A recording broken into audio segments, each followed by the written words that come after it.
সুপ্রিয় দর্শক শ্রোতা, আসসালামু আলাইকুম। ঐতিহ্যবাহী রাজশাহী জেলার পবা থানার দারুসাতে ২০১৩ সালে বিশাল এক তাফসীরুল কুরআন মাহফিল অনুষ্ঠিত হয়। উক্ত মাহফিলে প্রধান মেহমান হিসেবে নবী করিম সাল্লাল্লাহু আলাইহি সাল্লামের দুশমনদের পরিণতি এবং হযরত উমর রাদিয়াল্লাহু তাআলা আনহুর মাটির সাথে কথোপকথন বিষয়ে গুরুত্বপূর্ণ বক্তব্য পেশ করেন হযরত মাওলানা আব্দুল খালেক শরীয়তপুরী, ঢাকা। পরিবেশনায় তাহজিব সেন্টার, রাজশাহী। মোবাইল 0১৭১২ 06 40 3। আলোচনাটি 2 খণ্ডে সমাপ্ত। অনেক কথা আসলে পাখি পড়ি নাই, দ্বিতীয় আজকে সাদা মাথা ভাবে আসছি, অনেক কথা খালি ভুতভুত ভুতভুত করতেছে। তোমর রাদিয়াল্লাহু তাআলা এইবার বুড়িমাকে ডাক দিয়ে বললেন, মা, ও মা, আপনি যেভাবে বলতেছেন তাতে মনে হচ্ছে যে আপনি আর এই তেল পাবেনই না। ও মা, এর চাইতে দামি তেল আপনার দেবো তো, এর চাইতে বেশি তেল দেবো তো। বুড়িমা ডাক দেখে, ওমর, তোমার এই রাজ দরবারের তেল আমি চাই না। জমিন যেখান থেকে তেল, আমার জমিন যেখানে তেল পড়ছে ওইখান থেকে তেল ফেরত চাই। এবার হযরত ওমর বলেন, মা, আমি আসলে মহিলা দেখছি, কিন্তু আপনার মতন এরকম পাকা ইমানদার মহিলা দেখি নাই। হযরত ওমর আজীব এক তথ্যবাদান। হযরত আমি তো এই পবা থানাতে এই বছর যত মাহফিল করলাম খালি ওমরের জীবনী, ঠিক কিনা বাজান? হযরত ওমর আশারায়ে মুবাশশারা কয়জন? কিন্তু আপনারা কি জানেন এই 10 জনের সাথে কমপক্ষে 5 জন করে টিকিট পাইছে জান্নাতের। তন্মধ্যে হযরত ওমরের আল্লাহর কাছে বলছিলেন, আয় আল্লাহ, আমার শাসনামলে আমি 3 জন মহিলাকে আর 2 জন ছেলেকে আমি আমার সাথে জান্নাতে নিতে চাই। এরা কারা?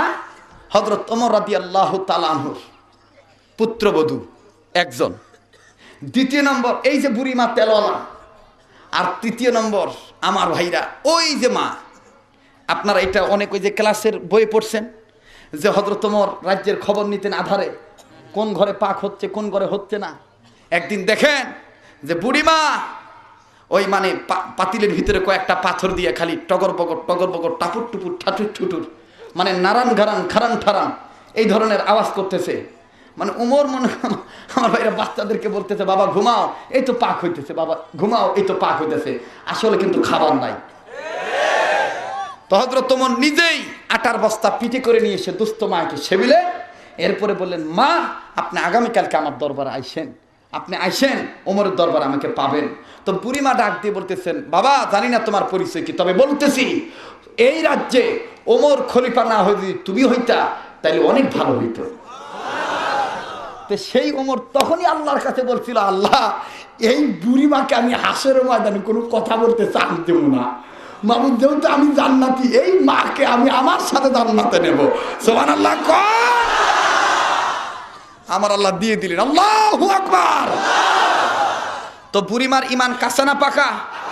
আরো জোর বলেন, কাঁচা না পাকা? আমি বলতেছিলাম যে মহিলারা ভালো হলেই গোটা জাতি ভালো হয়ে যাবে।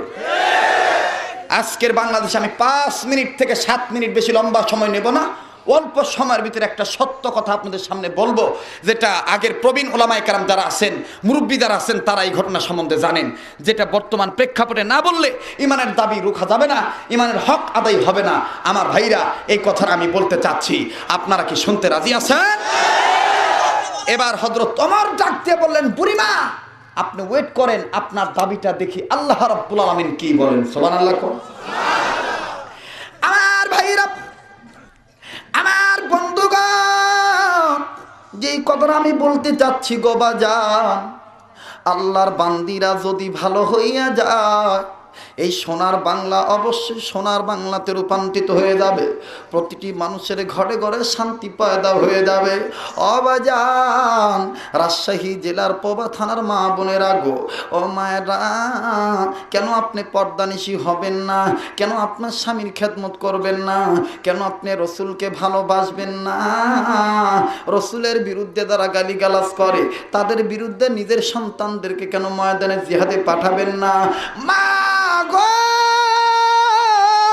তোমার মতন একজন মা ছিলেন, আফগানিস্তানের কাবুল শহরে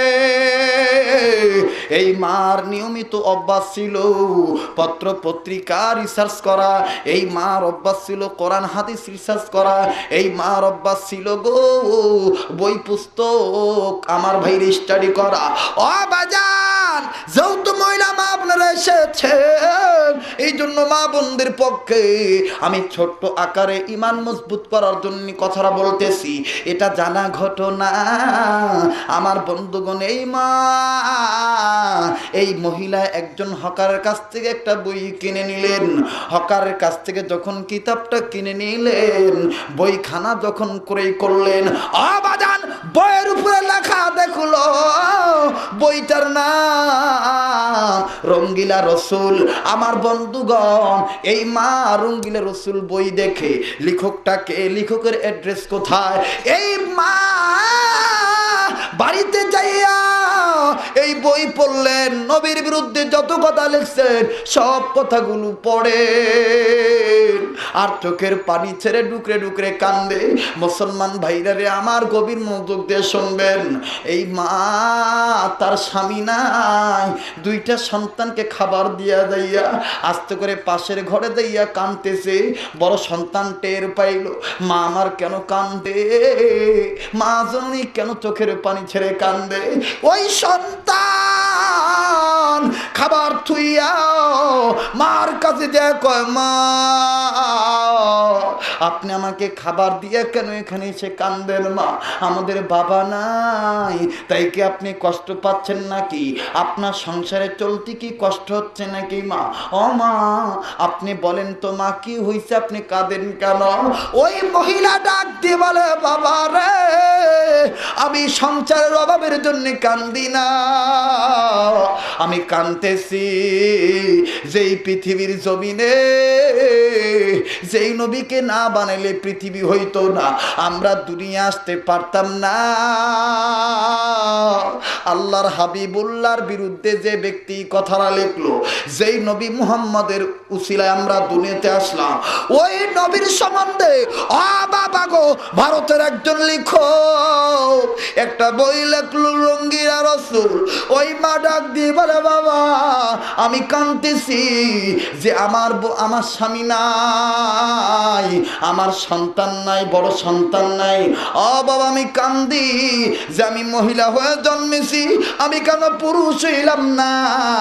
আমি যদি পুরুষ হইতাম জীবনের মায়া সাইরা দিয়া এই কাবুল থেকে ইন্ডিয়া চলে যাইতাম, রাসূলুল্লাহর বিরুদ্ধে যে লিখেছে তার জিহ্বা টান দিয়েছে রে, তাকে হত্যা করে মেরে ফেলে দিয়া শহীদ হয়ে যাইতাম। আমার ভাইরা, এইবার এই সন্তান ডাক দিয়ে বলে, মা গো ও মা আপনি যদি পুরুষ হইতেন তাইলে যাইতেন গো মা।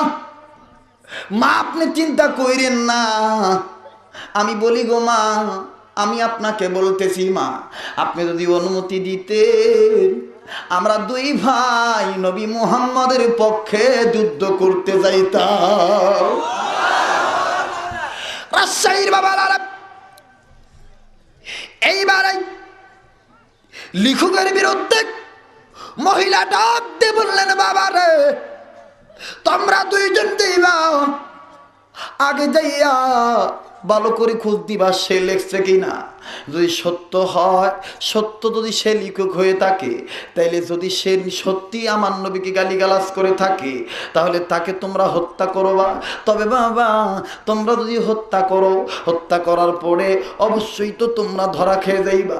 কিন্তু আমি মা হয়ে বলে দিই বাবা, খবরদার খবরদার, তোমরা মৃত্যুদণ্ডের ভয়ে, ফাঁসির ভয়ে তোমরা কোনোদিন সত্য গোপন কইরো না। নবীর পক্ষে সত্য বলে যদি জীবন দিতে পারো, আমি মা হয়ে বলে দিলাম আমার রাসূল তোমাদেরকে কোলে নিয়ে জান্নাতে যাবে। এবার দুইটা বালক, একজনের নাম মোহাম্মদ আর একজনের নাম আহম্মদ, এই দুইটা ছেলে ডাক দিয়ে বললেন, মা আপনি আমাদেরকে বিদায় দেন গো মা। এই দুইটা সন্তান চলে গেলেন। মুসলমান ভাইরারে আমার, কোথায় কাবুল শহর আর কোথায় ইন্ডিয়ার জমিন। অবাজান এই মধ্যে মুজাহিদ দুইজন চলে আসলো। এই ইন্ডিয়ার জমিনে আসার পরে আস্তে আস্তে লোক সমাচার জিজ্ঞেস করে, লোক মারফত জিজ্ঞেস করে যখন বাদান লেখকের অ্যাড্রেস যখন সঠিক মতন পাইল, এইবারে দুই বালক আমার বন্ধুগণ, আমার ভাইরা, আমার বাবাদিরা, এরা দুইজন জানতে পারলো এই রঙ্গিলা রসুল লেখার কারণে এই লেখককে উচ্চমানের পুরস্কার দিয়ে পুরস্কৃত করা হবে। আজকে কিন্তু আমার বাংলাদেশেও এমন একটা ষড়যন্ত্র চলতেছে যে যত পারো বেশি নবীকে গালি দিবে আর তাকেই কিন্তু বাদান আজকের বাংলাদেশে বাহাবা ফুলের মালা দিয়ে বরণ করা হচ্ছে। কথা বলেন ঠিক না বেঠিক? আমার বন্ধুগণ, আমার ভাইরা, আমার বাবাদিরা, তাইলে কারা কোরআনের পক্ষে কারা কোরআনের বিপক্ষে আজকে তো পরিষ্কার করে আমাদের চোখের সামনে বেজে উঠলো। বাজান আমার বন্ধুগণ, ওই দুইজন ছেলে জানতে পারলো, আমার ভাইরা, আমার বাবাদিরা, ওই দুইজন জানতে পারলো যে আজকে তাকে পুরস্কার দেওয়া হবে।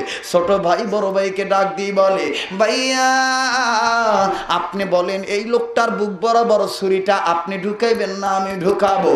ওই বড় ছেলে ডাক দিয়ে বললেন, ভাই তুমি যাইও না, তুমি ছোট মানুষ, আমি যাই, তবে তুমি আমার পাশে দেখো, যেহেতু মায়ের কাছ থেকে আমরা দুইজন বিদায় নিয়ে আসছি। বাজান আমার বন্ধুগণ, এই দুইজন বালকের কথা আর বদুন বাজান রে, বদর প্রান্তের মাছ আর মুআউযের কথা আরে শোনার চান। দুইজন বালক নবীর পক্ষে কেমন করে জীবন দিয়ে শহীদ হয়ে গেল। আমার ভাইরা, আমার বন্ধুগণ, এক ফোঁটা চোখের পানি দেখেন পরে কিনা গো বাবাজিরা রে, কেন দিল নরম হবে না? কেন নবীর পক্ষে আপনি কাঁদবেন না? আল্লাহর কসম করে বলি, নবীর মহব্বত যদি একটা ফোঁটা চোখের পানি আপনার পরে যায়, এই মাহফিল সাক্ষী আমার আল্লাহ জীবনের গুনাহ মাফ করে দিয়া তওবা কবুল করে নিবে। বাংলার যুবকেরা, ও বাংলাদেশের মুসলমান ভাইরা রে, আমার বাবাদিরা গভীর মনোযোগ দিয়ে শুনবেন। এই বড় সন্তান ছোট সন্তানকে বলল, ভাই যখনই ফুলের মালা দিয়ে যাবে আমরা দুইজন জীবন বাজি রেখে এই লোকটার বুক বরাবর ছুরি চালাবো। মুসলমান ভাইরা রে আমার, কেন আপনি দিল নরম করবেন না?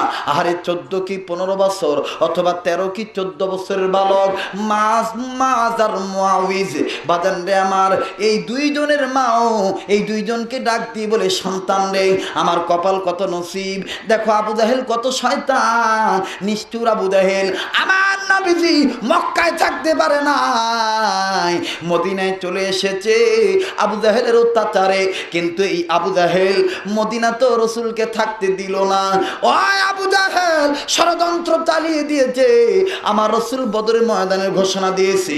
এই আমার ভাইরা, এই মহিষী নারী ডাক দিয়ে বলতেছেন, বাবা গো আমি নবীজির আশেক মহিলা, তোমাদেরকে বলতে চাই তোমরা পারবানি নবীর পক্ষে জীবন দিয়ে আল্লাহ রাস্তায় শহীদ হইতে? এবার দুই সন্তান দাঁড়িয়ে বলেন, মা আপনি আমাদেরকে দোয়া করে দেন, আবু জাহেলকে না মারা পর্যন্ত যেন আমরা বাড়িতে ফিরে না আসি। মা গো ইসলামের দুশমন আবু জাহেলকে হত্যা না করা পর্যন্ত আপনার কাছে আসবো না, মা আপনি আমাদেরকে দোয়া করে দেন। দুইটা সন্তানকে দোয়া করা হলো। ও বাজান গভীর মনোযোগ দিয়ে শুনবেন, সোনার চান যুবক ভাইরা, দুইটা বালককে যখন দোয়া করা হলো, এই দুইটা বালক চলে গেলেন বদর প্রান্তে। বদর প্রান্তে যাইয়া আমার বন্ধুগণ গালিবান একজন সাহাবীকে লক্ষ্য করে বললেন, চাচা আপনি কি বলতে পারেন আবু জাহেল কোনটা? এই লোকটা ডাক দিয়ে বললেন, আবু জাহেলকে তোমরা তাকে দিয়ে কি করবা? এই দুই বালক ডাক দিয়ে কয়, চাচা প্রশ্ন করছি আম টক না মিষ্টি, আপনি উত্তর দিবেন আম টক অথবা মিষ্টি, কিন্তু উত্তর না দিয়ে যদি বলেন আম গাছ তোমরা কি করবা, আম কি করবা, তার মানে হলো আবু জাহেলকে যদি থাকে আপনি দেখাবেন, আর যদি না থাকে আপনি দেখাবেন না। অর্থাৎ আবু জাহেলকে দিয়ে আমি কি করব, এইটা আপনি বলবেন না। আমাদের মেজাজ গরম হয়ে আছে, আমরা মার কাছ থেকে শপথ নিয়েছি আবু জাহেলের না, আবু জাহেলকে না মারা পর্যন্ত আমরা দুই সন্তান মায়ের কোলে ফিরে যাব না। এ বাংলার যুবকেরা, আজকের মাহফিল থেকে দিক্ত প্রমিস করবা নবীর বিরুদ্ধে যারা গালিগালাজ করে, যেই ব্লগাররা, যেই নাস্তিকেরা নবীর বিরুদ্ধে কথা বলে, তাদের বিরুদ্ধে যখন বাংলার ময়দানে ওলামায়ে হক্কানি ডাক দিবে, ওলামায়ে হক্কানির সাথে ততক্ষণ থাকবো নবীর বিরুদ্ধে যারা কথা বলেছে তাদের বিচার না পাওয়া পর্যন্ত সোনার বাংলাদেশের মানুষ সোনার বাংলার ঘরে ফিরে আসবো না। কথা বলেন ঠিক না ব্যাঠি? আমার বন্ধুগণ, আমার ভাইরা, এইরকম তামান্না থাকতে হবে। মাজার মুআউযের দেখেন দিলের তামান্না কেমন, কেমন নবীর আশিক। আমার বন্ধুগণ সাহাবী ডাক দিয়ে বলেন, ও বালক, ওই তো দেখা যায় আবু জাহেলকে। এইবার দুইজন বালক আস্তে করে বাঁধেন রে, আমার ছোট্ট মানুষ আর বড় মানুষ, ছোট ভাই বড় ভাই দুইজন মিলে অনেক লম্বা সংক্ষেপ করে দিলাম বাদান। এইবার এই সাহাবী আমার ভাইরা আবু জাহেলকে লক্ষ্য করে আবু জাহেলের পায়ে যখন তরবারি দিয়া আর একজন গাছের ঠাইল দিয়ে যখন আঘাত করলেন, আমার বন্ধুগণ আবু জাহেল লম্বা মানুষ, আবু জাহেল আমার বন্ধুগণ লম্বা ঘোড়ার পিঠ থেকে ধ্রাস করে যখন জমিনে পড়ে গেলেন। আবাজান আবু জাহেলের সন্তান ছিল দূরে, দূর থেকে যখন লক্ষ্য করলো যে আমার বাবাকে কারা যেন আঘাত করে আক্রান্ত করে ফেলছে, যাও যাও জলদি করে আমি যাই, আমার বাবার বিরুদ্ধে প্রতিশোধ নেই। আমার ভাইরা, আমার বন্ধুগণ, এই বালকের ডান বরাবর, ডান হাত বরাবর আবু জাহেলের সন্তান যখন তরবারি দিয়ে আঘাত করে দিল রে, বালক মানুষের হাত কাইটা আমার বন্ধুগণ ঝুলে পড়লো, কিন্তু চামড়ার সাথে হাতটা লেগে থাকলো। যুদ্ধ করতে কষ্ট হয়। এই বালক একবার হাতের দিকে তাকায় আর আবার আকাশের দিকে তাকায়, আবার চতুর্দিকে তাকায়। এই বালক হাত যখন ডিস্টার্ব দেয়, দেখেন এই বালক কি করলো, এই বাম হাত ডান হাত দিয়ে রে বাদান ডান পায়ের তালুর নিচে দিয়া আমার ভাইরা বালক এই বাম হাত একটা টান দিয়া চামড়াটা ঠাস করে বাদান রে হাতটা ছিঁড়ে ফেলে দিল। ডিস্টার্ব দেশ, তোর ডিস্টার্ব আমি গ্রহণ করলাম না। হাত রে সাক্ষী থাক, কিয়ামতের ময়দানে সাক্ষী দিবি আমি বদরের ময়দানে নবীর প্রেমে আমার হাতখানা দান করে দিলাম। আমার ভাইরা, আমার বন্ধুগণ, যুবকেরা, এই বালককে আরো যখন আঘাত করে আক্রমণ করে আক্রান্ত করলো, আমার ভাইরা এক ভাইয়ের দিকে আর এক ভাই তাকাইলো, না মরা কেমন জানি বাদান রে, না বাসা মরে যাবে যাবে। এক ভাই আর এক ভাইকে বলে, ভাইয়া মন কিছু কি চায় রে, মন কিছু কি চায়, ডাক দিয়ে বলে, ভাইয়া আমি আমার নাকে জান্নাতের গন্ধ পাইতেছি রে ভাই। ভাইয়া নবীজির কাছে আমার সালাম দিয়ে আমারে বলে দিও আমার ভাই আপনার প্রেমে জীবন দিয়ে শহীদ হয়ে গেছে। ভাইয়া আপনি বলছেন আমার কি মন কিছু চায় নাকি, আমি আপনার কাছে বলে দিই রে ভাই, আমার মনটা চায় আমি জীবনের শেষ মুহূর্তে যদি একবার এতিম নবীর চেহারাটা দেখে মরতে পারতাম। আমার ভাইরা, আমার বন্ধুগণ, মাছ মহিষের ওয়াজ সারা জীবন শুনলেন, কিন্তু বাদান রে আমার মাছ আর মুআউযের মা রাসূলুল্লাহর কাছে স্বপ্ন বলেছেন, আমার রাসূলকে বলেছেন, নবীজি গো আমার যে সন্তানটা ইসলামের পক্ষে শহীদ হয়ে গেছে, আমি স্বপ্নে দেখতে পারলাম আমার এই সন্তান কেমন জানি বাতাসে উড়ে উড়ে বেড়াইতেছে। আমার নবী বলে দিলেন, মা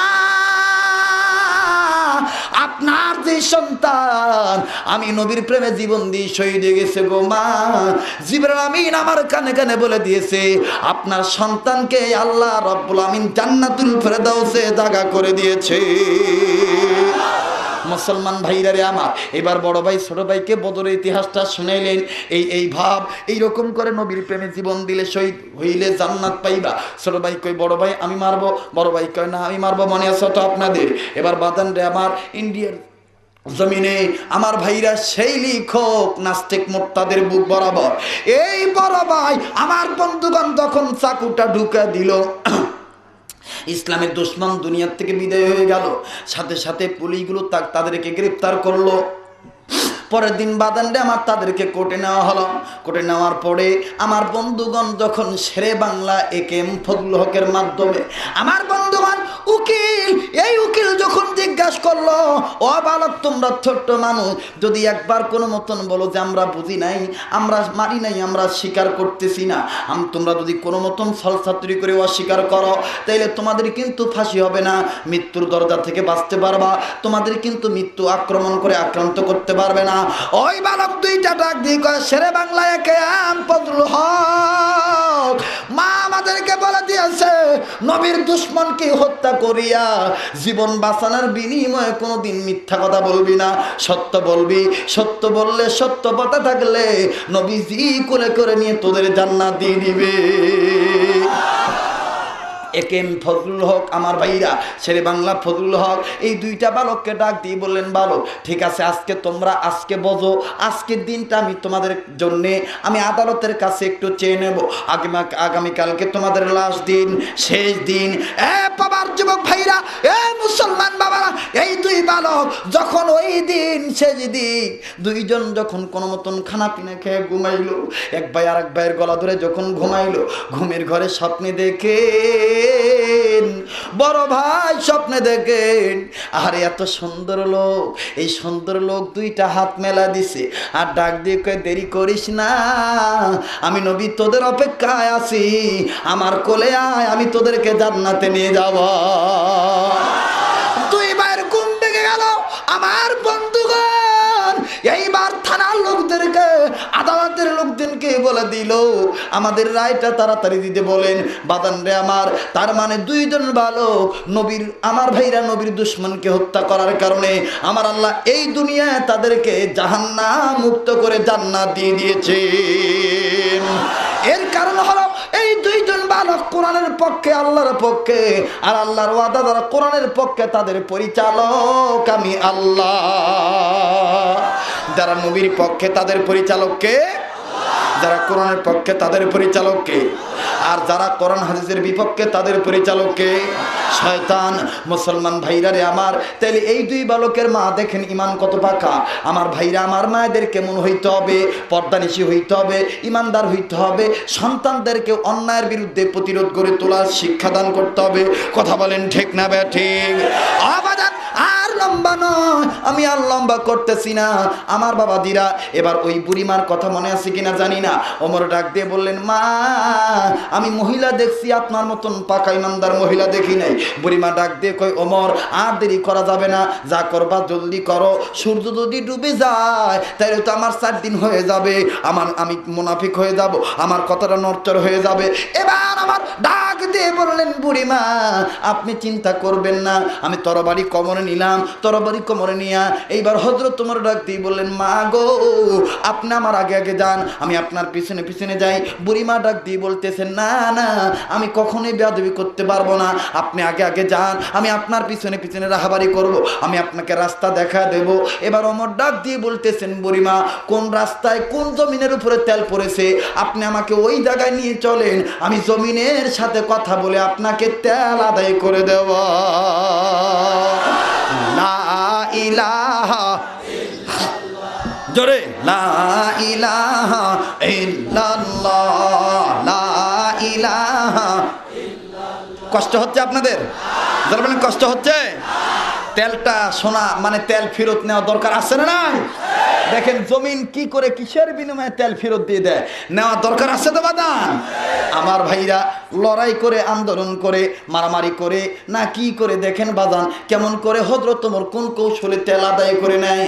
মুসলমান ভাইরা আমার, উচ্চ কণ্ঠে কালেমা পড়েন, লা ইলাহা জোরে, লা ইলাহা ইল্লাল্লাহ, লা ইলাহা জোরে, লা ইলাহা ইল্লাল্লাহ, লা ইলাহা। ওরে এই কালিমার বান্দ ভেলা, ওগো কাজে লাগবে মরণ বেলা, বলুন এই কালিমার বান্দ ভেলা, বলুন এই কালিমার লা ও গো কাজে লাগবে মরণ বেলা, এই কালিমার পক্ষে থাকলে, এই কালিমার পক্ষে থাকলে কবর হবে উজালা। লা ইলাহা জোড়ে লা ইলাহা। 1 মিনিট আল্লাহকে ডাকতে ভালো লাগে না খারাপ লাগে? আমি যদি আর 10-15 মিনিট বলি খুব বিরক্ত হবেন? আজকের এই মাহফিল আমরা একসাথে মাতা পিতার নামে দোয়া করে বাড়িতে যাবো, রাজি আছেন না? জি জি, আপনারা সময় নির্ধারণ করবেন না। আপনারা তো জানেন আমার প্রতি নাইট বক্তব্য দিতে হয় এরকম চিল্লা চিল্লা। আমি এখানে আসলে একটু বেশি পরিমাণ সময় আমার সার্ভিস দিতে হয়, কারণ আপনাদের প্রবাল লোকজন আমাকে অল্পতে ছাড়েন না। আর কতক্ষণ? আরো 1 ঘন্টা? আচ্ছা জি ঠিক আছে, আপনারা থাকেন দেখি কতক্ষণ আমার আল্লাহ আমার স্বাস্থ্য কুলায়। ইনশাল্লাহ যতক্ষণ কুলাবে আমি ততক্ষণ রাজি আছি বলতে। আপনারা আছেন তো? তাহলে সবাই জবান খুলে উচ্চ কণ্ঠে আমার সাথে একটু আল্লাহর তাসবিহগুলো পাঠ করেন। সুবহানাল্লাহ ওয়ালহামদুলিল্লাহ লা ইলাহা ইল্লাল্লাহ। হয় না আরো জোরে। সুবহানাল্লাহ ওয়ালহামদুলিল্লাহ লা ইলাহা ইল্লাল্লাহ। এতগুলো মানুষের আওয়াজ হচ্ছে না, জোরে জোরে। সুবহানাল্লাহ লা ইলাহা ইল্লাল্লাহ। ও সুবহানাল্লাহ ওয়ালহামদুলিল্লাহ লা নেই কোনো মাবুদ আল্লাহ ছাড়া। আছে আছে আছে, নেই কোনো মাবুদ আল্লাহ ছাড়া, নেই কোনো মাশুক আল্লাহ ছাড়া। বলুন, নেই কোনো মাবুদ আল্লাহ ছাড়া, নেই কোনো মাশুক। আরশ কুরসি লৌহ কলম সবই যে তারি পাগল পারা। সুবহানাল্লাহ লা ইলাহা ইল্লাল্লাহ। সুবহানাল্লাহ ওয়ালহামদুলিল্লাহ লা আমার ভাইরা, আমার বন্ধুগণ, এইবার ওমর রাদিয়াল্লাহু তাআলা আনহু আস্তে করে বুড়িমাকে ডাক দিয়ে বললেন, মা গো মা, আমি আপনার আগে আগে যাই, আপনি আমার পিছনে রাহবারি করবেন। কোন পথে এই তেলটা পড়ছে আপনি আমাকে দেখে দিবেন। ও ভাইজান, এইবার বুড়িমা আস্তে করে ডাক দিয়ে বললেন, ওমর আপনি ডাইনে যাবেন, এরপরে বামে যাবেন, এরপরে সোজা দেখবেন। আমার বন্ধুগণ, বুড়িমা ডাক দিয়ে বলেন, আমিরুল মুমিনিন, এই জায়গায় আমার তেলগুলো জমিনে পড়ে গেছে, এই দেখেন এখনো তেলের দাগ আছে। হযরত ওমর রাদিয়াল্লাহু তাআলা তরবারিটা বাইর করলেন, তরবারির মাথাটা দিয়ে অগ্রভাগ দিয়া বাদান্ডে আমার তরবারির আমার ভাইরা মাথাটা দিয়া, আমার বন্ধুগণ তরবারির আগা দিয়া আস্তে করে যেই জায়গায় তেল পড়ছে এই জায়গাটা গোলাকার চিহ্ন দিল।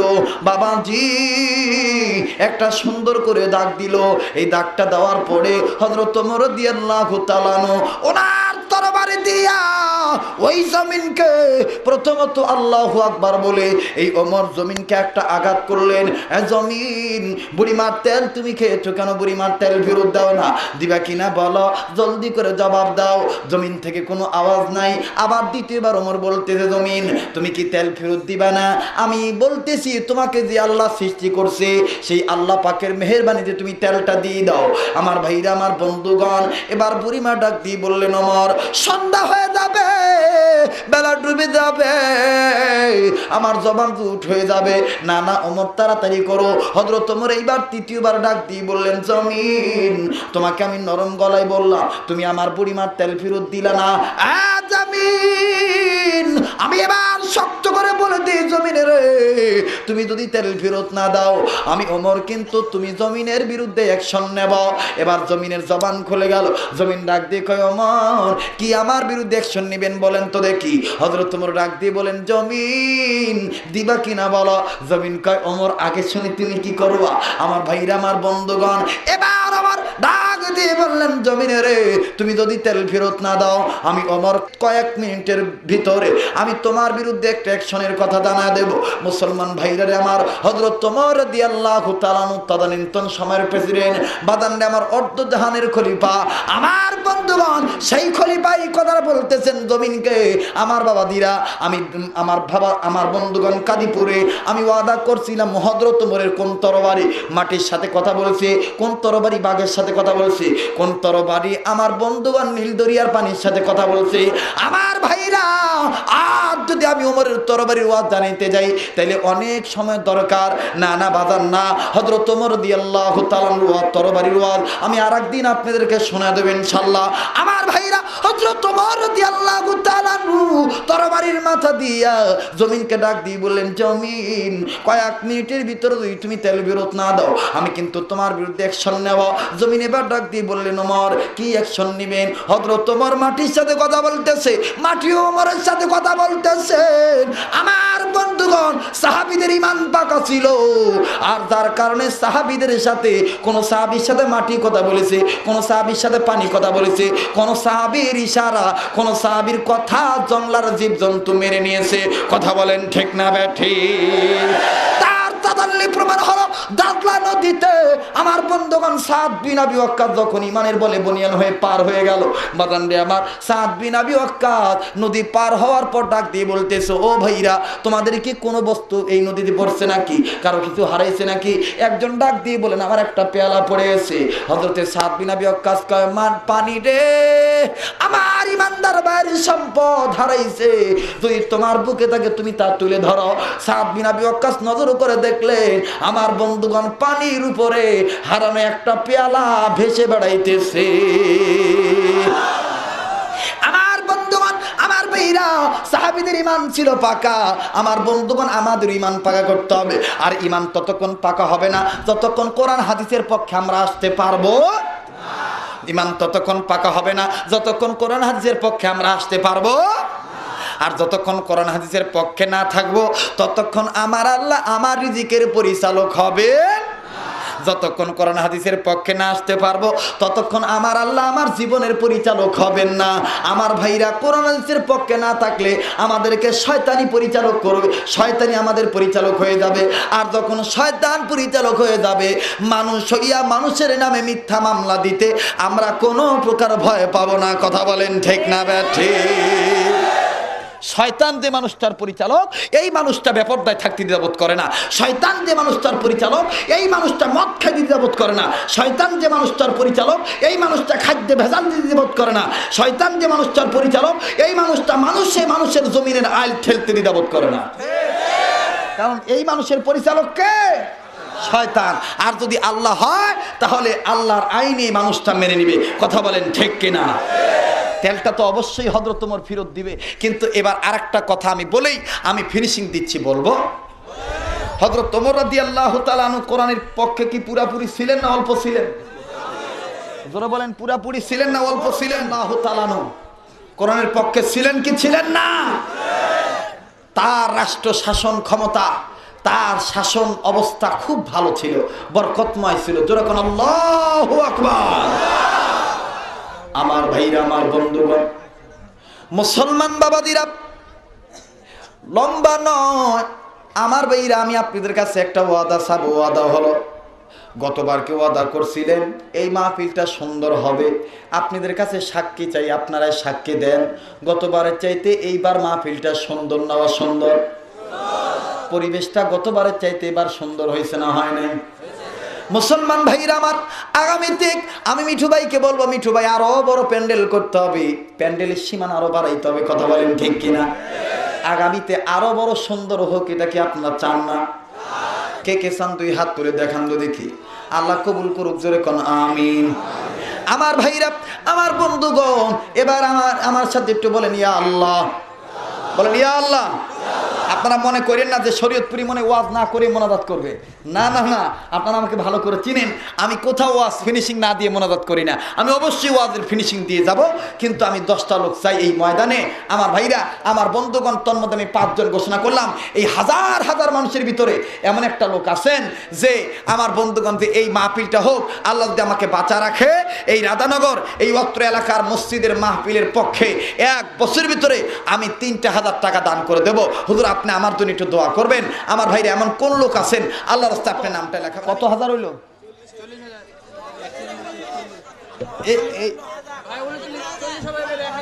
41,000 হয়েছে ভাই। না থাক, 41,000 হয়েছে ভাই। আল্লাহ কবুল করুক। আয় আল্লাহ, যাওয়ার সময় একটা কথা কই মাবু, তুমি বেজার হইও না, আমি তো ওয়াজ যখন শুরু করবো, কিন্তু একটা আলোড়ন তুমি ঘটায় দিও আজকের মাহফিলে, মানে আর 9টা ব্যক্তির তুমি রেডি করে দিও। জোরে কোন আমিন। এবার একটা তাকবীর দেন, ওয়াজটা শুরু করে দিই। তবে 9 জনের আবদার থেকে গেল, জানি না এই 9 জন কোন কোন মায়ের সন্তান হবে। নারে তাকবীর। আপনারা সাইটে যে তারা এলোমেলো দাঁড়িয়ে আছেন, না বসলে কিন্তু আমি ওয়াজটা শুরু করবো না। বসেন, আমি কিন্তু 9 জন এখন চাই না। যদি কেউ থাকেন গোপনে গোপনে নাম লেখা দিবেন, এই দেখো 9 জন আছে কিনা। অবশ্যই হবে ইনশাআল্লাহ। আল্লাহর কাছেও তো চাইছি, আল্লাহ ঠকাবে না। সবাই বসে পড়েন, ওয়াজটা আমি আরম্ভ করে দিই। নারে তাকবীর। আল কোরআনের আলো। ভাইজান, যে কথাটা বলতে চাচ্ছিলাম সেটি হলো এই, হযরত ওমর রাদিয়াল্লাহু তাআলা আনহু উনি কিন্তু কখনো অন্যায়কে প্রশ্রয় দিতেন না। জোরে বলেন ঠিক কিনা? কেমন? ছোট্ট একটা কথা বলি, সেটি হলো এই, আমাদের দেশের স্বরাষ্ট্রমন্ত্রীর নাম কি?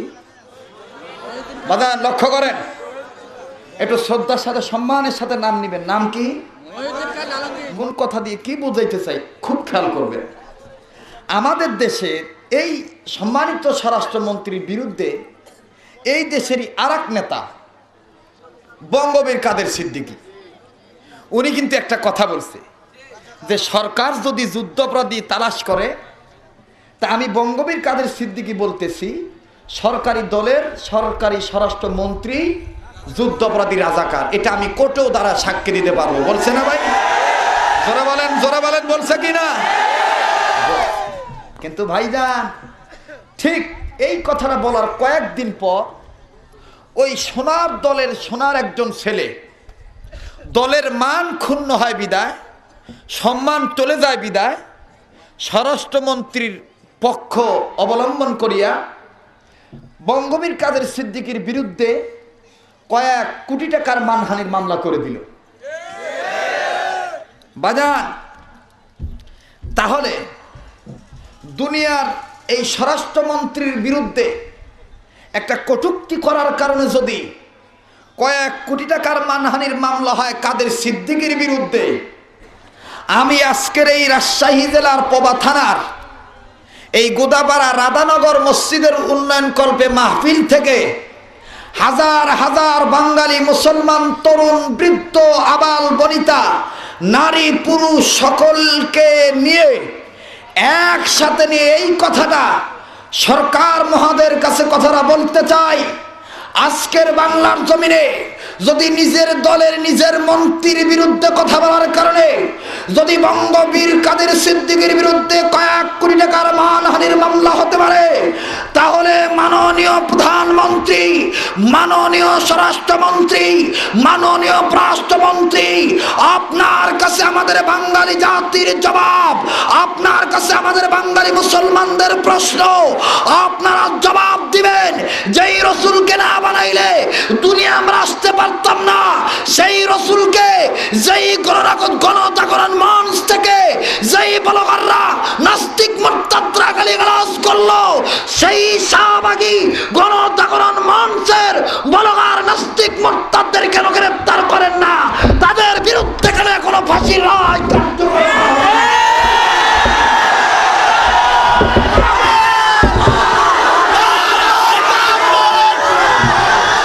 সবাই বসে পড়েন, বসেন, সবাই বসেন। আমার ভাইরা, আমার বন্ধুগণ, আমার ভাইরা, এই কথাটা, এই দাবিটা কোনো দলীয় দাবি না, এটা বাঙালি মুসলমানদের দাবি। কথা বলেন ঠিক কিনা? এটা বাংলাদেশের আলেম আমাদের দাবি, কথা বলেন ঠিক কিনা? এটা বাংলাদেশের পীর বুজুর্গ মাশায়েখদের দাবি, কথা বলেন ঠিক কিনা? এই দাবিটা যদি আপনারা প্রত্যাখ্যান করেন, বিশ্বাস করেন, এই দাবি প্রত্যাখ্যান করেছিল নমরুদ, এই দাবি প্রত্যাখ্যান করেছিল ফেরাউন, আল্লাহর জমিনে আল্লাহর আইন চলবে না, এই দাবি প্রত্যাখ্যান করেছিল ফেরাউন, নমরুদ, আবু জাহেল, কিন্তু তাদের পরিণতি কিন্তু ভালো হয় নাই, কথা বলেন ঠিক কিনা? শাক দিয়ে মাছ ঢাকার চেষ্টা করবেন না, বাঙালি জাতি এটা বরদাস্ত করবে না। আগুন নিয়ে আপনারা খেলবেন না। রাসূলুল্লাহর সম্মানকে আমরা আগুন মনে করি, এই আগুন নিয়ে যদি খেলতে যান, খোদার কসম নমরুদ ফেরাউনের পরিণতি আপনার জমিনে চলে আসবে।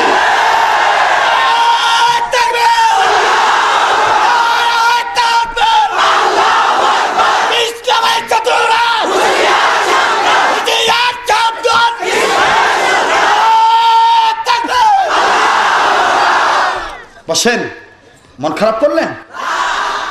কোরআনের পক্ষে থাকলে, রসুলের পক্ষে থাকলে পরিচালক কে? আমি আবার আসবো এই ময়দানে, এই মাহফিল আবার হবে ইনশাআল্লাহ। বলেন ইনশাআল্লাহ। আগামীতে গোটা রাজশাহী শহর থেকে, এরপরে পাবা নওহাটা ব্রিজ পর্যন্ত, এরপর ওইদিকে মোহনপুর মৌগাছি বাজার পর্যন্ত প্রচারটা করবেন, হাজার হাজার লোকের সমাগম হবে ইনশাআল্লাহ। আল্লাহ সেই রাস্তাটা আমাদের পরিষ্কার করে দিক, জোরে কোন আমিন। জি আমার ভাইরা, আমার বন্ধুগণ, তো হযরত ওমর এইবার জমিনকে ডাক দিয়ে বললেন, জমিন তুমি যদি তেল ফেরত না দাও তাহলে আমি তোমার বিরুদ্ধে অ্যাকশন নেব। জমিন কয়, ওমর কি দিবেন বলেন? ওমর কয়, জমিন তুমি যদি তেল ফেরত না দাও তাহলে আমি তোমার এই বুকের উপরে আমি কিন্তু বেনামাজির ঘর বানাবো। নাউজুবিল্লাহ কর। কার ঘর? বেনামাজির ঘর। কার ঘর? বেনামাজির ঘর। আচ্ছা আপনারা বলেন, জমিন কি এখন চুপ থাকবে? কিতাবের লেখক লিখে জমিন থরথর করে কাঁপতেছে। আল্লাহু আকবার। জমিন ডাক দিয়ে কয়, ওমর আমি আপনার কাছে অনুরোধ জানাই, আমি দুই সম্প্রদায়ের লোককে ভয় পাই। এক সম্প্রদায় হলো আদ-দাইসু লা ইয়াদখুলুনাল জান্নাহ, যারা দায়ুস মানে বেপরদা, আর দ্বিতীয় সম্প্রদায় হলো বেনামাজি। এই দুই শ্রেণীর লোক যখন আমার বুকের উপর দিয়ে হেঁটে যায়, আল্লাহর গজব হওয়ার সম্ভাবনা থাকে। তো অতএব আপনার কাছে আমার বিনীত আবেদন, আমিরুল মুমিনিন, আপনি আমার বুকের উপরে বেনামাজির ঘর বানাবেন না। আল্লাহু আকবার। ও রাজশাহীর তরুণেরা, আজকের মাহফিল তখনই সাকসেস হবে, আমরা তখনই সাকসেস অর্জন করতে পারবো যখন আমরা নামাজের পক্ষে থাকবো। কথা বলেন ঠিক কিনা? যে নামাজ কাজা করার কারণে, যে নামাজ ছেড়ে দেওয়ার কারণে জমিন আমাদেরকে ধিক্কার দিয়ে থাকে, জমিন আমাদের পদভার অর্জন নিতে চায় না, গ্রহণ করতে চায় না, তাহলে ও তরুণ, একটা যুবককে আজকে ওয়াদা করতে পারো যে হুজুর আজকে থেকে জীবিত অবস্থায় কোনো দিন আর ইচ্ছা করে নামাজ কাজা করব না। এমন কোন তরুণ আছে? একটু দাঁড়িয়ে যাও। আল্লাহ তুমি আমার এই ভাইদেরকে নামাজি হিসেবে কবুল করে নাও। যেরকম আমিন। হাত নামান, হাত নামান। ভাইরা আমার, এবার অনেক মুরব্বী আসেন, আপনারা মাইন্ড করবেন না, মাফ করবেন, বেয়াদবি হয়ে গেলে মাফ করবেন। একটা কথা, সত্য কথা, সেটি হলো এই, ফরজ আমল ততক্ষণ মজা লাগে না যতক্ষণ নবীর সুন্নতের পাবন্দির আমল না আসে। কারণ ফরজ আমলের ভিতর যদি সুন্নতের মান মর্যাদা থাকে তাহলে ফরজটা আল্লাহর কাছে তাড়াতাড়ি গ্রহণ হয়ে যায়। আমার ভাইরা, আমার রসুল বলেছেন তোমরা সেইভাবে নামাজ আদায় করো, সল্লু কামা রাআইতুমুনি উসল্লি। তার মানে কি, আমার রসুল যেভাবে নামাজ আদায় করেছেন, রসুলের পোশাক পরিচ্ছদ কিরকম ছিল, এইরকম করেই কিন্তু আমাদের সেই ধরনের পোশাক পরিচ্ছদ অর্জন করতে হবে। কথা বলেন ঠিক কিনা? রসুলুল্লাহর মুখে দাড়ি ছিলেন কিনা? রসুলুল্লাহর মাথায় টুপি ছিল কিনা? রসুলুল্লাহর পোশাক পবিত্র ছিল কিনা? তো আজকে আমি, যদিও কথাটা অনেকের মাইন্ডে লেগে যাবে, আমি কাউকে আঘাত দেওয়ার জন্য বলতেছি না। আল্লাহ, আমি জানি না কার দিল নরম হবে, কে হেদায়েত প্রাপ্ত হবে। আজকের এই ময়দানে যদি এমন কোন বাপ থাকেন যে হুজুর সারা জীবন আমি দাড়িতে খুল লাগাইয়া নবীর কলিজা আঘাত দিয়েছি, আমি আর এই আঘাতটা দেবো না হুজুর, আজকে আমি ওয়াদা করতেছি আমি আজকে থেকে আর দাড়িতে খুল লাগাবো না, আমি দাড়িটা আল্লাহর রাস্তায় রেখেই দিলাম, নবীর সুন্নত আমি আমল করব। এমন কোন লোক আছেন, একটা ভাই একটা বাপ যদি থাকেন, আল্লাহর রাস্তায় এই মাহফিলে দাঁড়ায় বলবেন যে হুজুর আমি আল্লাহকে কিছু করার জন্যে, রাসূলুল্লাহর সুন্নতের আমল করার জন্যে আমি স্বীকার করলাম, আমি দাড়িটা রেখে দেব। আমার জি হ্যাঁ রাখছেন। ওই যে আরেকজন যুবক দাঁড়াইছে, বসেন সবাই, বসে আপনি বসেন। জি একজন যুবক দাঁড়াইছে, ভাই কোনো লজ্জা নাই, শরম নাই, দাঁড়িয়ে যাও, আমি তোমাদের নাম নিয়ে একটু দোয়া করব। দাঁড়াও, যে কে রাজি আছো যে আমি সুন্নত পালন করব, আমি সুন্নতটা মানবো। আল্লাহ তুমি আমার এই তরুণদেরকে তোমার নবীর সুন্নতের আদর্শ বাস্তবায়ন করার তৌফিক দিয়ে দাও। জোরে কোন আমিন। হাত নামান, হাত নামান, সবাই বসে পড়েন। আল্লাহ কবুল করুক। জোরে কোন আমিন। আরে ভাই বক্তা মরে যাবে, শ্রোতা মরে যাবে, কমিটি চলে যাবে, কিন্তু আমল তো জিন্দা থাকবে। কথা বলেন ঠিক কিনা? আজকের এই ময়দানে যারা নামাজের স্বীকার করলো, যারা নবীর সুন্নতের আদর্শ বাস্তবায়ন করার স্বীকার করলো, ওনারা যদি এই আমলটা করে, আমি আল্লাহর দরবারে মাপ পাবো কি পাবো না? যারা বলেন এই কমিটি পাবে কি পাবে না?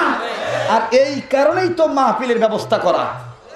তাহলে আজকের এই স্বীকারোক্তি পেশ করে আমরা প্রমাণ করলাম আমরা কোরআনের পক্ষে। আমরা কার পক্ষে?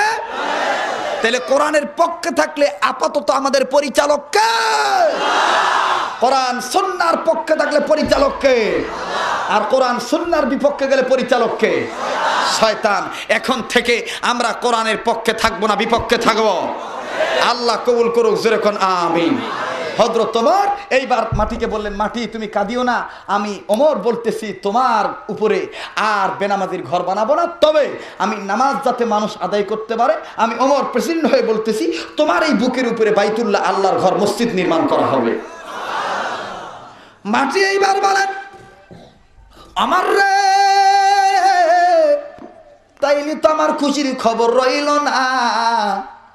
আমার তো খুশি হওয়ার আর ইচ্ছা কোনো বাদ থাকলো না। কারণ ব্যাপারটা হইল আমার হাবিব, আল্লাহর হাবিব আমার জমি আমার বুকের উপরে উঠে নবী বলেছেন কিয়ামতের ময়দানে দুনিয়া যখন কিয়ামত হবে তখন 24 তলা বিল্ডিং ধ্বংস হবে, 25 তলা বিল্ডিং ধ্বংস হবে, 30 তলা ধ্বংস হবে। কিন্তু আমার হাবিব বলেছেন, আমার নবী বলেছেন কেবলমাত্র বাইতুল্লাহ আর আমি নবীর ঘর মাদ্রাসা ধ্বংস হবে না।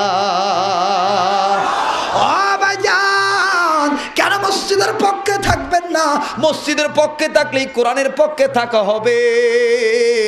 কিয়ামতের ময়দানে এই মসজিদটা হয়ে যাবে রেলগাড়ির ইঞ্জিন। এই ইঞ্জিনের পিছনে থাকবে কমিটির সভাপতি, সেক্রেটারি, মোতাওয়াল্লি, এরপরে থাকবে মুসল্লিরা। আমার ভাইরা এই ইঞ্জিনের ড্রাইভার হবে ইমাম। আমার ভাইরা ইমামের উপস্থিতিতে, ইমামের সাথে সাথে আলেম ওলামার সাথে সাথে ওই মহল্লার লোকজন ওই মসজিদের সাথে আল্লাহর জান্নাতে চলে যাবে। এই জন্য বাদান কোরআনের পক্ষে থাকলে মসজিদ নির্মাণ করা সহজ, কোরআনের পক্ষে থাকলে আল্লাহর ঘরে আমরা আসতে পারবো। আর কোরআনের বিপক্ষে চলে গেলে কিন্তু আমরা আল্লাহর কোরআনের পক্ষে থাকতে পারবো না, আমরা আল্লাহর ঘরে আসতে পারবো না। আমার ভাইরা, আমার বন্ধুগণ, শেষ করার আগে এই কথাটা বলতে চাই, এই কথাগুলো বলে গেছেন হাদিস শরীফে দয়ার নবী। যেই নবীর মতন উত্তম চরিত্রের নেতা আর দুনিয়ার জমিনে হবে না। কথা বলেন ঠিক না ব্যাঠি? আমার নবীর মতন দরদি কেউ নাই গো দেশের ভাই। আমার নবীর মতন দরদি কেউ নাই। মারহাবা কোন? আমার নবীর মতন দরদি কেউ নাই গো দেশের ভাই। আমার নবীর মতন দরদি কেউ নাই। সবাই বলেন, আমার নবীর মতন দরদি কেউ নাই গো দেশের ভাই। আমার নবীর মতন দরদি কেউ নাই। যেই নবীজির উসিলাতে সৃষ্টি করলেন আল্লাহ পাকে, যেই নবীজির উসিলাতে সৃষ্টি করলেন আল্লাহ পাকে, সৃষ্টিকুলের তামাম জাহান হইল সৃজন নবীর উসিলায় গো দেশের ভাই।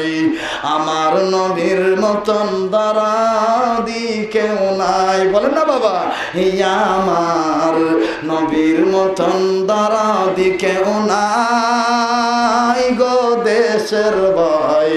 এই আমার নবীর মতন দারাদি কেউ নাই। মারহাবা কো। তাহলে সেই নবীকে পাবেন কোরআন সুন্নাহ মেনে না বাদ দিয়া? তাহলে আজকে থেকে আমরা প্রমিস করি, আল্লাহ আমাদেরকে তুমি এই প্রমিস কবুল করো। আয় আল্লাহ, আমরা শপথ করলাম আমরা কোরআন হাদিসের বিরোধিতা আর করব না, আমরা কোরআন সুন্নাহর পক্ষে থাকবো। রাজি আছেন তো ইনশাআল্লাহ? যে যেখানে দাঁড়িয়ে আছেন বসেন, প্রত্যেকের নামে দোয়া করা হবে। দুরূদ শরীফ পড়েন। আল্লাহুম্মা সাল্লি আলা মুহাম্মাদিন ওয়া আলা আলি মুহাম্মাদ কামা সাল্লাইতা আলা ইব্রাহিম ওয়া আলা আলি ইব্রাহিম ইন্নাকা হামিদুম মাজিদ। আল্লাহুম্মা বারিক আলা মুহাম্মাদিন ওয়া আলা আলি মুহাম্মাদ কামা বারাকতা আলা ইব্রাহিম ওয়া আলা আলি ইব্রাহিম ইন্নাকা হামিদুম মাজিদ। اللهم صل على سيدنا ونبينا وشفيعنا وحبيبنا ومولانا محمد صلى الله عليه وأصحابه وبارك وسلم إله বসেন, মোনাজাত হবে ভাই, সবাই বসে পড়েন। লা ইলাহা ইল্লাল্লাহ, লা ইলাহা আজোড়ে, লা ইলাহা ইল্লাল্লাহ, লা ইলাহা লা ইলাহা ইল্লাল্লাহু মুহাম্মাদুর রাসূলুল্লাহ সাল্লাল্লাহু আলাইহি সাল্লাম। মাহফিলের শেষে মোনাজাতের পরে আমার এই সংকলিত কিতাবটা যারা নিতে চান আমার ভাইরা আপনারা নিয়ে যাবেন। এই কিতাবটা অনেক বিষয় আছে, তন্মধ্যে সন্তানের প্রতি পিতামাতার দায়িত্ব কি, রাসূলুল্লাহর দিদার কেমনে পাবেন, ইসমে আজমের বরকতটা কি, আয়াতুল কুরসির ফজিলত কি, নানান প্রকার নানাবিধ বিষয়ে এই কিতাবের ভিতর আলোচনা দেওয়া আছে। কত টাকা পয়সা কত টাকা নষ্ট করেন, 30 টাকার বিনিময়ে একটা কিতাব আপনি নিয়ে যাবেন আমার ভাইরা। এরপরে মুমিনের কারাগার সম্বন্ধে এই ক্যাসেটটাতে আমার আলোচনা দেওয়া আছে, ভিডিও সিডি ক্যাসেট যাদের দরকার আপনারা নিয়ে যাবেন ইনশাআল্লাহ। মোনাজাতের পরে সকলে মোনাজাতে শরীক হয়ে যান। আল্লাহুম্মা আমিন। ربنا ظلمنا أنفسنا وإن لم تغفر لنا وترحمنا لنكونن من الخاسرين ربنا آتنا في الدنيا حسنة وفي الآخرة حسنة وقنا عذاب النار رب ارحمهما كما ربياني صغيرا رب ارحمهما كما ربياني صغيرا اللهم بلغ صلاتنا وسلامنا إلى نور روجات المدينة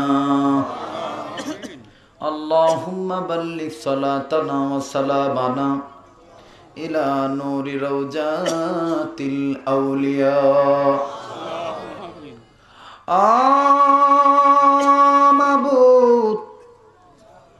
মাবুদ রে, তুমি নজর করে দেখো, হাজার হাজার লোক, একটা লোক মাথা নাড়ায় নাই রে আল্লাহ। মালিক, এরা তো পাগল, তৃপ্তি মিটে নাই মাবুদ। আমার মন বলে আমি যদি আরো 2-1 ঘন্টা বলতাম আমার বাবারা ভাইরা কেউ বাড়িতে যাইতো না। মাবুদ, মাবুদ গো, তুমি চাইয়া দেখো। আল্লাহ, আলেমেরা হাত তুলেছে, আল্লাহ হাজী সাহেবেরা হাত তুলেছে, আল্লাহ মহিলা মা বোনেরা হাত তুলেছে। মাবুদ, আমি জানি না কার মনে কি চায়, দয়া করে মা করে এই মুহূর্তে সবার গুনাহ মাফ করে দাও। বাবু, এই ময়দানে যারা যারা হাত তুলেছি আল্লাহ, আমরা তো সবাই তোমার কাছে হাত তুলেছি, তুমি যদি মাফ না করো কে মোদের মাফ করবে রে আল্লাহ? তুমি যদি দয়া না করো কে মোদের দয়া করবে রে আল্লাহ?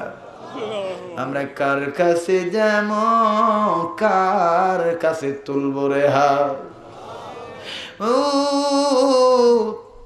যারা যারা আমিন আমিন বলে, আল্লাহ তুমি এই মুহূর্তে সকলার জিন্দেগির গুনাহ মাফ করে দাও রব্বুল আলামিন। এই ময়দানে যারা যারা হাত তুলেছি, আমি জানি না কার মা নেই, কার বাবা নেই। আল্লাহ রে, এই ময়দানে এমনও ব্যক্তি আছে মা আছে বাবা নেই, এমনও ব্যক্তি আছে বাবা আছে মা নেই গো আল্লাহ। ও বাবু, এমনও ব্যক্তি আছে মাও নাই বাবু নাই। ও রাধানগরের বাইরে মা বাবারে কেমনে ভুলে গেলা? যেই মা তোমারে 10 মাস 10 দিন গর্ভে বোঝা পাইল, যেই মা কষ্ট করলো, যেই মা লাত্তি খাইয়া সহ্য করলো রে বাবা। বাবা, দুনিয়ার চাকরির কারণে মায়েরে ভুলে গেল রে বাবা। দুনিয়ার ব্যবসা তোমারে পাগল বানাইল, মার কবরটা জিয়ারত করার সময় দিল না রে বাবা। ভাইরা, মার নামে কি একটা পুরা চোখের বাণী পড়ে না? যেই মা বিধা জায়গায় শুইয়া তোমারে শুকনা জায়গায় শুয়াইল, এরপরও যখন তুমি পেশাব করে দিলা, মা তোমারে এখন বুকে শুয়াইল। আরেক মাঘ মাসের শীতে মার বুকে বিদায় দিলা, ওই মা নিজে শীতে কাঁপে আর আল্লাহরে ডেকে বলে, মা ও তুমি যত ঠান্ডা আমারে দাও, আমার সোনার মানিক রে দিও না। বাবু, এই ধরনের মায়াবিনী মা, মমতাময়ী মা যাদের দুনিয়ায় নেই, আল্লাহ এই মার কবরখানা জান্নাতের বাগান বানায় দাও। বাপ যাদের দুনিয়ায় নাই, বাবার কবর জান্নাতের বাগান বানায় দাও। আল্লাহ মা বাপ যাদের বেঁচে আছে, হায়াত বাড়ায় দাও। মা বাপ যাদের অসুস্থ, সুস্থতা ফিরিয়ে দাও। মা বাপ যাদের বিমারি, মা বাপকে শেফা দান করে দাও। আমরা মা বাবার নামে হাদিয়া দিয়ে দিতেছি, রব্বির হামহুমা কামা রব্বায়ানি সগীরা। পড়েন সবাই, রব্বির হামহুমা কামা রব্বায়ানি সগীরা। আল্লাহ তাআলা মাবুদ গো, এই গুদাবাড়া রাধানগর এলাকাকে কবুল করে নাও, এই কমিটিদেরকে কবুল করে নাও। আয় আল্লাহ, আমার মিঠু ভাইকে কবুল করে নাও। আল্লাহ ওনার বাবার কবরটা জান্নাতের বাগান বানায় দাও।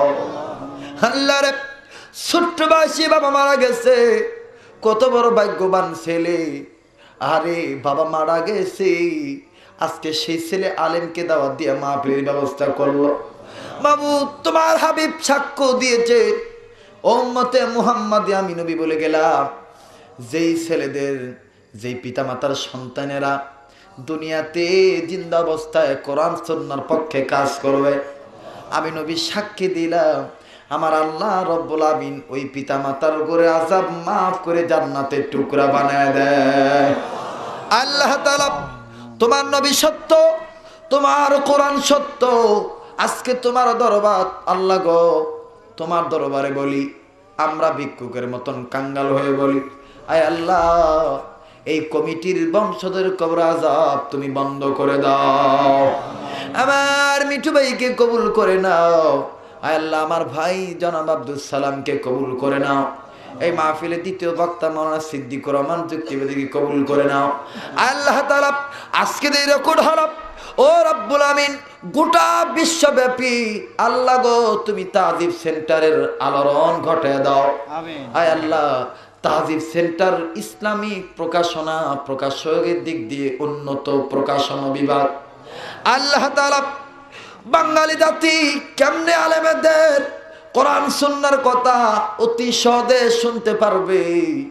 মাবুদ গো তুমি মেহেরবানি করে এই তাজিব সেন্টারকে মাবুদ গো তুমি দয়া করে মায়া করে কবুলার মঞ্জুর করে নাও।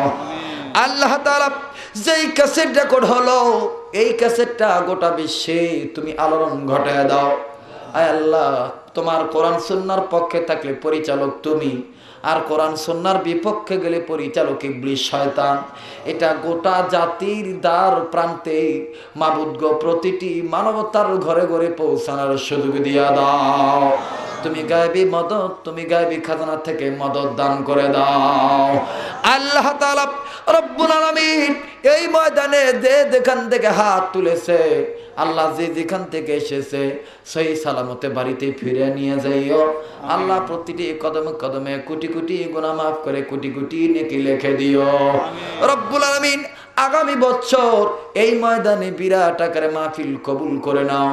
2 দিন ব্যাপী মাহফিল বিরাট আকারে তুমি কবুল করে নাও। আল্লাহ তাআলা রব্বুল আলামিন আমার বাংলাদেশের জন্য দোয়া করে দেয়।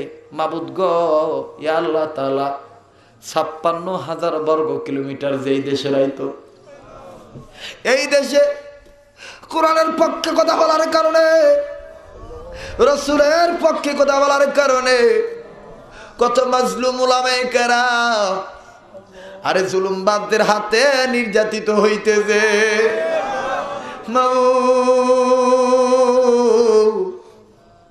আরে যেই মায়ের সন্তান আজকে জেলখানায় দ্বীপ্রহর গুনতেছে, ও মাবুদ গো, মাজলুম উলামায়ে কেরামকে তুমি তোমার গায়বী মদদ দ্বারা রক্ষা করো আল্লাহ। আল্লাহ হেফাজত করো আল্লাহ। আল্লাহ তাআলা আমার এই বাংলাদেশের স্বাধীনতা সার্বভৌমত্ব তুমি কায়েম রাখো আল্লাহ। আল্লাহ তাআলা এই দেশের প্রতিটি রাজনৈতিক দলের নেতা কর্মীদেরকে কোরআন সুন্নাহ বোঝার তৌফিক দান করে দাও রব্বুল আমিন। ক্ষমতায় যারা ক্ষমতায় নাই প্রতিটি দলের নেতা নেত্রী এবং কর্মী ভাইদেরকে কোরআন সুন্নাহ বোঝার তৌফিক দান করে দাও। এমন তরিকায় আমাদেরকে চলাও যেই তরিকায় চললে তুমি খুশি, তোমার হাবিব খুশি। আল্লাহ তাআলা রব্বুল আলামিন এই মুহূর্তে তো মোনাজাত শেষ হয়ে যাবে। যত আলেম উলামা হাত তুলেছে আল্লাহ তাআলা প্রতিটি আলেম উলামার সম্মান তুমি বাড়ায় দাও। আলিয়ার আলেম হোক, কওমির আলেম হোক, আলেমদের মর্যাদা তুমি বৃদ্ধি করে দাও। আলেমরা নবীর ওয়ারিস, সেটা বাঙালি জাতিদেরকে বোঝার তৌফিক দিয়ে দাও। আয় আল্লাহ, পর্দার অন্তরের মা বোনদের কবুল করে নাও। রহিমা ফাতেমার দরজা তুমি দান করে দাও আল্লাহ তাআলা। শেষ মুহূর্তে আর একটা কথা বলে এখন বিদায় হইয়া যায়। আমার গুনাহ মাফ হইছেনি। আল্লাহর কাছে বলেন না ইয়া আল্লাহ। আল্লাহকে একটা ডাক দেন না, কি চান আল্লাহর কাছে বলেন না ইয়া আল্লাহ, ইয়া আল্লাহ, ইয়া আল্লাহ। আল্লাহ আমার গুনাহ মাফ হইছেনি, আমার মনের আশা পূরণ করছনি, আমারে তুমি ওলি আল্লাহ বানাইছনি। মাবুদ আজকে যদি গুনাহ মাফ না হয়, আমরা কালকে যদি মইরা যাই, বলো বলো অন্ধকার কবরে মদের কি হবে উপায়? আরে বলেন না ইয়া আল্লাহ। আরে গুনাহেরি সাগরে আমরা ডুবেছি, তোমার রহিম নামের রশি ধরে ধরেছি। বাবা বলো না আল্লাহর কাছে, আল্লাহ তোমার রহিম নামে রশি ধরেছি, যত গুনাহ করছি মাওলা মোরা জীবনে, মদের গুনাহ মাফ করে দাও নিজুগুনে। আরে বাবারা চোখে পানি আসে না রে বাবা, আরে গুনার কথা কি স্মরণ হয় না রে বাবা, রে বাবা। আরে জাহান্নামের আগুন কি ভয় কি পাও না রে বাপ। আরে আল্লাহর কাছে বলো না আল্লাহ গুনাহ মাফ করে দাও। মাবুদ তুমি চাইয়া দেখো আলেমরা কান্দে, আরে বুড়া বুড়া বাবারা কান্দে, আরে ইমাম সাহেবরা কান্দে,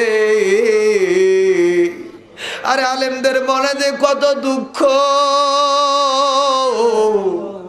মাবুদ তুমি জানো মনের ব্যাপার, তুমি জানো রে আল্লাহ।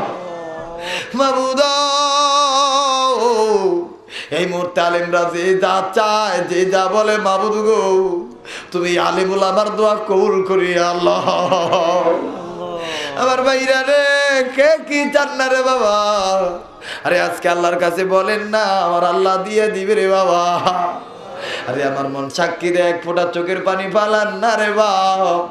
আরে কার ব্যবসায় বরকতে দরকার, আরে কে বিদেশ যাইতে চাও রে বাপ, আরে কার পরীক্ষার রেজাল্ট ভালো হয় না, কার ব্যবসা বাণিজ্যে বরকত হয় না, আরে কার স্বামী স্ত্রীর জীবনে সুখ নাই রে বাপ, আল্লাহর কাছে বলো নাই আল্লাহ দিয়া দিবে রে বাবা। মাবুদ এদেরকে তো তুমি চেনো, কালো বুঝি না, ধলা বুঝি না, নারী বুঝি না, পুরুষ বুঝি না, আরে বুড়া বুঝি না, জোয়ান বুঝি না। এই মুহূর্তে যে যে যে আমিন আমিন বলে আমি দোয়া করে গেলাম গো আল্লাহ, এই মুহূর্তে সবার গুনাহ মাফ করে দিয়া প্রত্যেকের কপালে তুমি দুনিয়া এবং আখিরাতের শান্তি লিখিয়া দাও। মাবুদ আমাদের দিলের ভিতরে নামাজের মজা ঢুকাইয়া দাও, আমাদের কলিজার ভিতরে নবীর সুন্নতের আদর্শের মজা ঢুকাইয়া দাও। মালিক তুমি যদি মাফ না করো আল্লাহ বান্দারে, আরে আমার সাথে বলেন না, আল্লাহ তুমি যদি মাফ না করো আল্লাহ বান্দারে, বলো আল্লাহ বান্দা যাবে কার ধারে, এ বলো আল্লাহ বান্দা যাবে কার ধারে। আমরা তো কোনো নেতার কাছে হাত পাতি নাই, আমরা তো দুনিয়ার কোনো মানুষের কাছে হাত পাতি নাই রে আল্লাহ। মাবুদ দুনিয়ার এক ফকির যদি একজনের কাছে ভিক্ষা না পায় আর এক দুয়ারে যায় রে আল্লাহ। আল্লাহ তুমি তো শিরক মুক্ত আল্লাহ, আল্লাহ তুমি যদি আমাদেরকে তাড়ায় দাও আমরা কার কাছে যাবো রে আল্লাহ। আরে বলেন না ইয়া আল্লাহ, আল্লাহ তোমার কি মায়া লাগে না, সকলেরই দরজা হইতে আল্লাহ ফিরিয়া তোমার দরজায় রইলাম পড়িয়া, আরে তোমার দরজায় রইলাম পড়িয়া। মাবুদ এই জায়গায় কার হাত দুখানা তোমার দরবারে পছন্দ, তুমি তো তারে ভালো করে চিনো, ওই দুই হাতের উসিলে আমাদেরকে মাফ করে দাও। আরে আমার ভাই জনাব আলী আহমদ আকন্দকে কবুল করে নাও আল্লাহ, উনিয়া ওনার দুনিয়ার সকল পেরেশানি দূর করে দাও আল্লাহ, ওনার যত জরুরত হাজত তুমি পূরণ করে দাও আল্লাহ, উনি যে পরিকল্পনা মাথায় নিয়েছে আল্লাহ, এতগুলো মানুষ নিয়ে দোয়া করে গেলাম, ওনার এই হজ কাফেলাকে তুমি কবুল আর মঞ্জুর করে নিও রে আমার আল্লাহ। মাবুদ, আর একটা কথা বলে বিদায় হইয়া যাই রে, বিদায় হইয়া যাই। আরে যেই নবীর সিলাই বানাইলা এই নবীর ঘরে তো আমাদেরকে নিলা না, আরে নবীজিরে না দেখাইয়া মরণ দিও না, বলেন আল্লাহ, নবীজিরে না দেখাইয়া মরণ দিও না, মক্কা মদিনা না নিয়া মরণ দিও না। আপনারা আমার জন্য দোয়া করেন রে ভাই, এই তো সবে মাত্র ক্লিন হওয়ার জন্য টাকা পয়সা জমা দিয়েছি রে বাবা। আরে আল্লাহর কাছে দোয়া করেন গো ভাই, আমার আল্লাহ যেন আমার এই যুবক বয়সে মক্কা মদিনা জিয়ারত করার নসিব তৌফিক দান করে দেয়। মালিক আয় আল্লাহ, নবীজির উসিলা আজকের দোয়াকে তুমি কবুল আর মঞ্জুর করিয়া লও। যেদিন আমাদের নামে মৌতের চিঠি পাঠাইবা, ওই আল্লাহ, যেদিন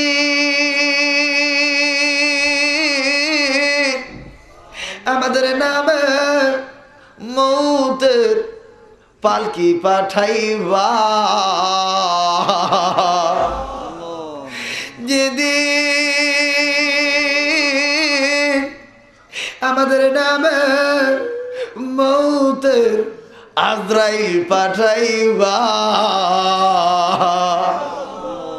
ওই দিন দিও আমাদের জবানে জারি করে মধুর কালেমা লা ইলাহা ইল্লাল্লাহু মুহাম্মাদুর রাসূলুল্লাহ সাল্লাল্লাহু আলাইহি সাল্লাম। আমার ভাইরা যারা বই ক্যাসেট নেবেন স্টেজ থেকে নিয়ে যাবেন, পাশে গাড়ি আছে, 30 টাকা করে হাদিয়া দিয়ে আপনার নিয়ে যাবেন ইনশাআল্লাহ। আসসালামু আলাইকুম ওয়া রাহমাতুল্লাহি ওয়া বারাকাতুহু। সুপ্রিয় দর্শক শ্রোতা, এতক্ষণ আপনারা শুনছিলেন আলোড়ন সৃষ্টিকারী প্রখ্যাত বক্তা হযরত মাওলানা আব্দুল খালেক শরীয়তপুরী সাহেবের নবীর দুশমনের পরিণতি ও মাটির কান্না বিষয়ক আলোচনার দ্বিতীয় খণ্ড। পরিবেশনায় তাহজিব সেন্টার, রাজশাহী। মোবাইল 01712064033। আল্লাহ হাফেজ। সময়ের আলোচিত এক যুগ পেরিয়ে এক অনবদ্য প্রতিষ্ঠান তাহজিব সেন্টার। ইসলামিক মাল্টিমিডিয়া জগতে আমাদের পথ চলা। সিডি ভিসিডি বাজারজাতকরণে শহর বন্দর পেরিয়ে প্রত্যন্ত অঞ্চলে পদার্পণ। ইন্টারনেটের মাধ্যমে বিশ্বের সকল জায়গায় ছড়িয়ে দেওয়ার সুযোগ তৈরি। বইপত্র, পোস্টার, ক্যালেন্ডার ও স্মরণিকা তৈরিতে সুনিপুণ দক্ষতা। আমাদের নতুন প্রকল্প তাহজিব প্রকাশনী, সৃজনশীল বই পুস্তক প্রকাশনা ও বাজারজাতকরণের এক নবজাগরণ। আমাদের আরও একটি প্রকল্প তাহজিব হজ গ্রুপ, অভিজ্ঞ ওলামায়ে কেরাম ও বক্তাদের সমন্বয়ে হজ ও উমরা পালনের নতুন উদ্যোগ। আমাদের আরও একটি যৌথ উদ্যোগ মাল্টিডাইম লিমিটেড, একটি কল্যাণমুখী যৌথ ব্যবসা প্রতিষ্ঠান। যোগাযোগ গৌরহাঙ্গা মসজিদ, 2য় তলা, new market road, Rajshahi. Mobile 01712064033 এবং 01972064033।